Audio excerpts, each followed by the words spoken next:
ಸುಟ್ಟು ಹಗ್ಗದ ಬೂದಿ ರೂಪ ಮಾತ್ರದಿ ಹಗ್ಗ ಗಟ್ಟಿ ಜಗವಂತು ತತ್ವಜ್ಞಾನ ಸೋಕೆ ತೊಟ್ಟಿಹುದು ಲೋಕರೂಪವ ತಾತ್ವಿಕನ ವೃತ್ತಿ ಕಟ್ಟದವನಾತ್ಮವನು ಮಂಕುತಿಮ್ಮ.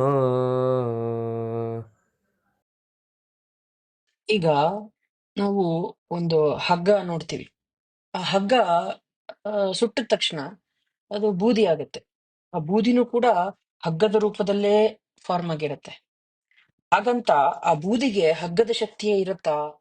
ಆ ಬೂದಿ ಹಗ್ಗದ ರೂಪದಲ್ಲಿ ಕಂಡ್ರೂ ಕೂಡ ಆ ಹಗ್ಗದ ಯಾವ ಸತ್ವವೂ ಕೂಡ ಆ ಬೂದಿನಲ್ಲಿ ನಮಗೆ ಸಿಗಲ್ಲ. ಅದೇ ರೀತಿ ಒಬ್ಬ ಜ್ಞಾನಿಯಾದವನು ಅವನು ಈ ಲೋಕದಲ್ಲೇ ಇದ್ದಾನೆ, ಈ ಲೋಕದಿಂದ ಆಕರ್ಷಿತನಾಗಿದ್ದಾನೆ ಅಂತ ನಮಗೆ ಮೇಲ್ನೋಟಕ್ಕೆ ಕಾಣಿಸ್ತಿರ್ಬೋದು.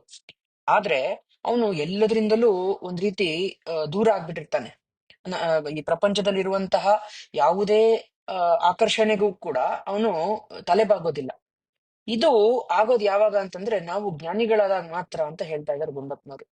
ಜ್ಞಾನದ ಬಲದಿಂದ ಅಜ್ಞಾನದ ಕೇಡ ನೋಡಯ್ಯ ಎಂಬ ವಚನದ ಮಾತಿದೆ. ಆ ಮಾತಿನ ಪ್ರಕಾರ ನಮ್ಗೆ ಏನೇನ್ ಆಕರ್ಷಣೆಗಳಿದೆಯೋ ಅದರಿಂದ ಎಲ್ಲ ದೂರ ಆಗ್ಬೇಕು ಅಂತಂದ್ರೆ ಜ್ಞಾನದ ರಾಶಿ ಬೇಕು.